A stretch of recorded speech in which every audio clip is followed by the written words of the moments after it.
For the past 2 decades, the East African landlocked country, regarded as the land of thousand hills, has been credited for proving great carpet reception to both local and foreign investors.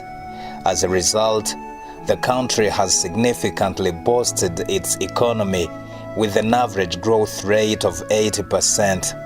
The country has, among other policies, revised a framework to provide all Rwandans with access to finance.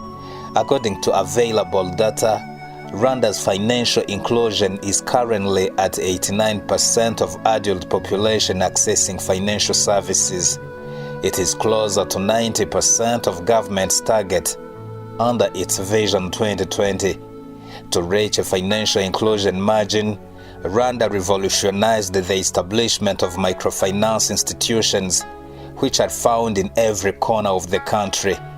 It's a great achievement on one side, but on the other side, we can't forget to mention that there are still some gaps, especially while satisfying clients' needs.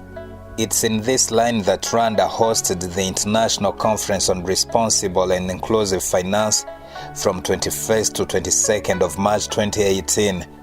The conference was convened by the Association of Microfinance Institutions in Rwanda, AMIR.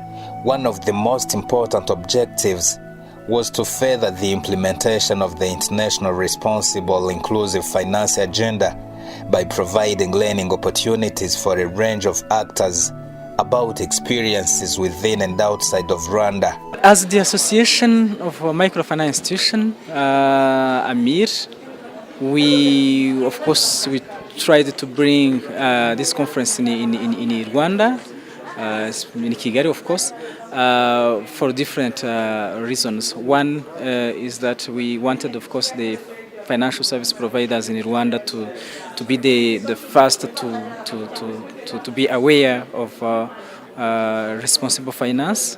That's the first one. The second one is that, of course, as the association, we want to promote the right of the clients. We want to see the impact of what some financial services providers are doing for Rwandans. We want to see more impact. And of course, we have also another general objective as Rwandans to bring many conferences to the country. One has a good impact on the economy, but also sharing experiences with different people from different parts of the world. This is also very important. It was the first time for Rwanda to host the International Conference on Responsible and Inclusive Finance. The 2018 conference brought together more than 300 participants, representing more than 200 organizations from 37 countries around the world. Financial services providers from Rwanda who attended the conference acknowledged they were not considering clients' needs as they should. You know, when a client comes to us, we don't give him a details of what we are giving them, what services we can offer to the client. When a client comes to ask for loan, we give him a loan without explanation on that loan, the cost of that loan. Then the client may become default because of that. For example, when you give a loan and we are not clear about our tarification, the customer doesn't know really the cost of the loan. At the end, he's not able to pay back the money.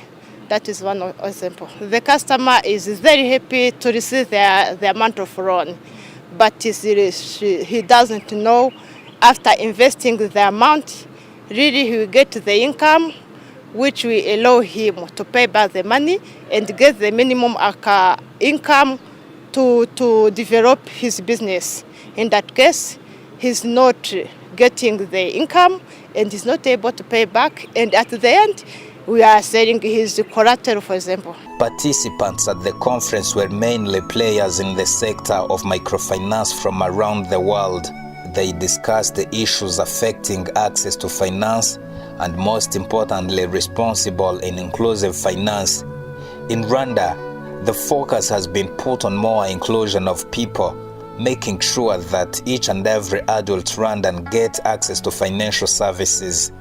But what about other countries? Alors, il faut admettre qu'aujourd'hui, il n'y a pas longtemps, nous travaillons encore sur les statistiques de notre pays.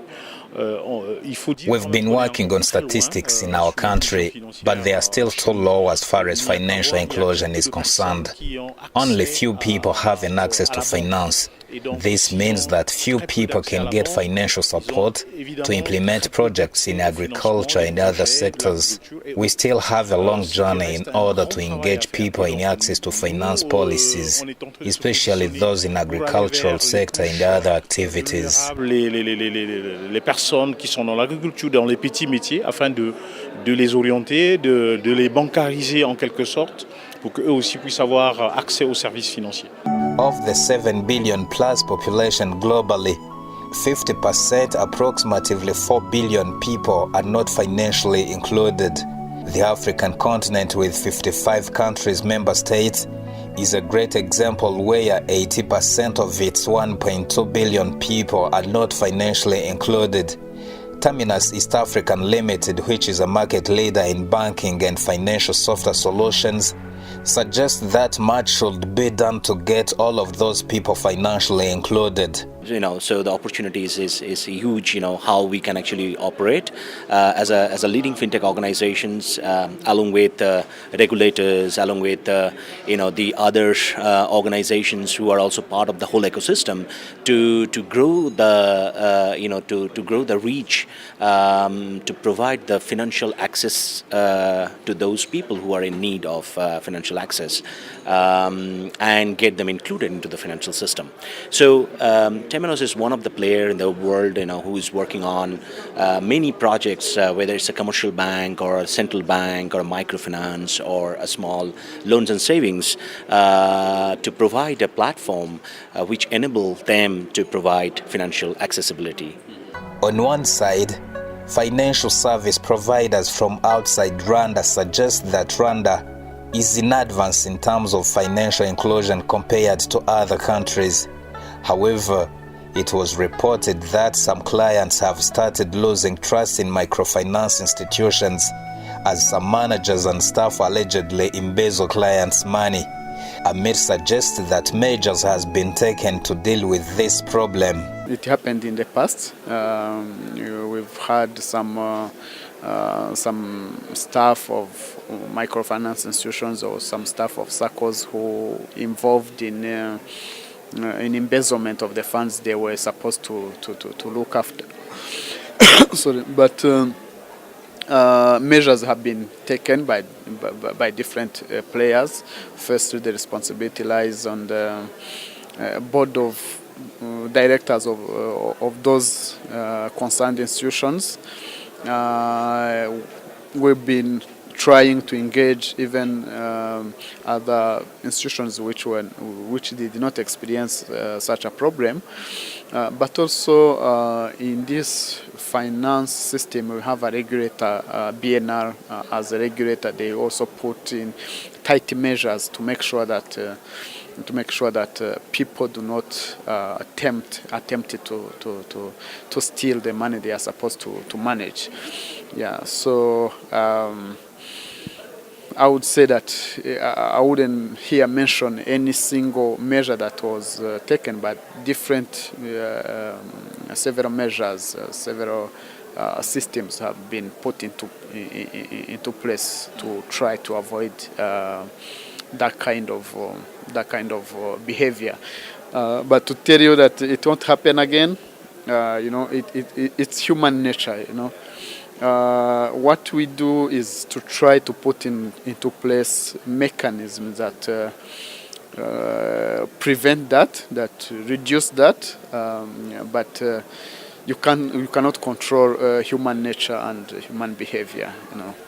Participants at the conference learnt much from others after different sessions of sharing experiences. Actually, as I&M Bank, we do have utility payment capabilities on our mobile banking.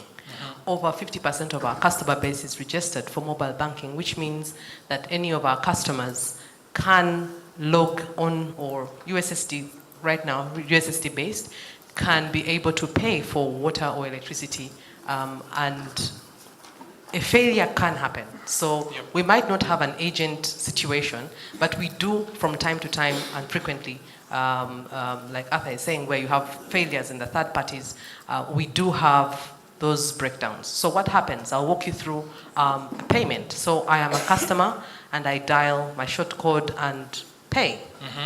You will get a notification from the system, from the bank system, that your account has been debited 5,000 francs for utility payment. A minute or two later, you get another message from the utility company that would send you a token to load your meter or to confirm that your meter has been updated. Listening to the client and incorporating the client voice or experience into your current work. The organization that I work with, AFR, it's a financial inclusion not-for-profit organization. That we have 4 thematic areas we work with. We have digital financial services, insurance, agricultural finance, and circle and saving group development. So we are donor funded.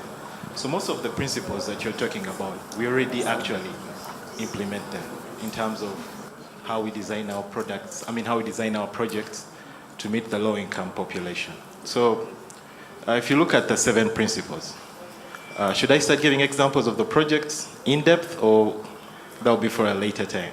The voice of the client in my work is that yes, the National Bank of Rwanda is a public authority organ, mainly with the mission of monetary policy and financial stability, but also we have to make sure that those missions of the central bank, we need to hear the voice of clients.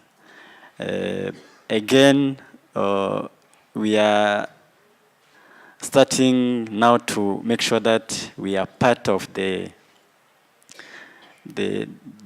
umbrella of protecting consumers, whereby when it comes to our daily business or daily activities, when we try to draft regulations, when we try to draft laws, we want to make sure that the role of clients or the voice of the client has been heard, and we make sure that their contributions in what we are doing day to day is there. So, which means that I remember when we initiated this regulation on key fact statement, we undertook the consumer testing, which means that we wanted to make sure that this new regulation we want to issue are relevant to consumers. So I can say that in the day-to-day activities, we have to make sure that the voice of the client is well captured in our policies and regulations. It's in that line they wish they could afford to increase mobilization about clients' rights in order to engage them in responsible finance. We're learning how to integrate these customer protection concepts into the development of our products. So that's really key. Because most of the time we rush into delivering, we rush into targets. We're always pushed by what are we achieving, and so most of the time we would just skip some steps. And so I'm just being conscious that we really need to be meticulous in how we develop our products and how we should really integrate all the customer protection principles into the development of our products, be it savings products, be it loan products. The conference is very interesting. There are so many discussions, good presentation of different partners. The topic presented also was very interesting. On myself, I appreciated how to emphasize our customer protection. We came up on the 7 principles of customer protection, where we are going to do our best to protect our customers, to see how to analyze their need, not only focusing on our product development, but to also see if what we are doing, what we are developing, are the one they are expecting from us. Because sometimes we are focusing on developing so many products, and we put them on the market, but we don't have enough time to talk to the customers to see if really they get what they were waiting from us.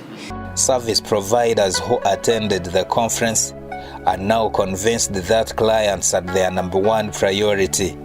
They would like to first of all mobilize them about their rights rather than looking for their institution's achievements. But they face challenges including minimum sources of funding and the law protecting clients, which is not yet in place. We have at policy level, you have realized the law is not yet in place, for example. That's what we have been discussing in the morning. We don't have a law on consumer protection, for example. It has been in the process since last year, early last year. But the central bank, fortunately, the central bank is trying to issue some regulations to make sure that people behave in an appropriate way, particularly from the supply side. But sometimes we need the guideline, the framework of the law, so that even those regulations are really very effective in terms of making people behave in the right manner. The other challenge we might have is that when you talk of awareness, you talk of resources, budgets, funds. In Rwanda, we don't have very much donor contributions, particularly when it comes to activities like education, clients education, etc. But what we are trying to do is to make sure that even financial service providers use their own resources to promote good practices. But sometimes they say, oh, you know, we don't have money. If we do, we really have to increase interest rate, and sometimes it will affect the population. Even though participants at the conference learnt much from it, some of them couldn't understand why clients were not represented in the conference, since it was a forum to discuss clients' problems and their rights. After all, why didn't Amir invite some clients to the conference? This is a very good question, but financial service providers are the ones who are on a daily basis with the clients. So if we work on those financial institutions, if they know, they are aware, they know, they own the process of responsible finance, then the impact will be seen on the level of the clients. That's the first one. Second is that actually, yes, we are promoting the rights of the clients, but the rights of the clients do not have impact on those clients only. This has also an impact on financial institutions. So if we treat responsibly your clients, then the clients also will be loyal to you. So the retention rate of the clients will be high, will be increased, which means that by, of course, retaining your clients and acquiring new clients, that's how the institution became sustainable, the institution became profitable. So if, as financial institutions, the practitioners, we are convinced of the importance of responsible finance, then the clients, of course, will see the impact on the ground. The other recent trend is that traditional banking services are now moving to digital channels, where people can now access financial services through mobile phones and other digital channels. But financial service providers presented some challenges that need solution from concerned players. The 2 days conference has been fruitful according to a number of participants. Oiko Credit was one of the sponsors to the conference, as it believes in the development of community and household. The most important reason which pushed the OICO credits to sponsor the conference is that it resonated with its values, as anything about responsible finance and financial inclusion works and connects well with OICO credit values. Kajiri Wanjohi from OICO Credits suggests some pieces of advice to financial service providers. Invest responsibly, lend responsibly, embrace customer protection principles, because it's just not about the customers, but it's also about you, because the benefit comes to you as a lender, because your portfolio actually becomes healthier, and also to the end user of that money, because it is beneficial to them, and that is responsibility on both sides, which is very, very important in this lending space, because we are here to develop our people, to make a difference in this world, and we better do it responsibly. The conference topic were organized around 3 key dimensions of the financial inclusion space: the enabling environment, financial service providers and clients. Participants were given certificates, and they are expected to create awareness and change their mindset on the way clients are treated. The International Conference on Responsible and Inclusive Finance that Rwanda hosted was organized by the Association of Microfinance Institutions in Rwanda and its development partners, including the National Bank of Rwanda, Access to Finance Rwanda, the SIP Network, the Smart Campaign, ICC Terrafina, Care International, and OICO Credit, among others.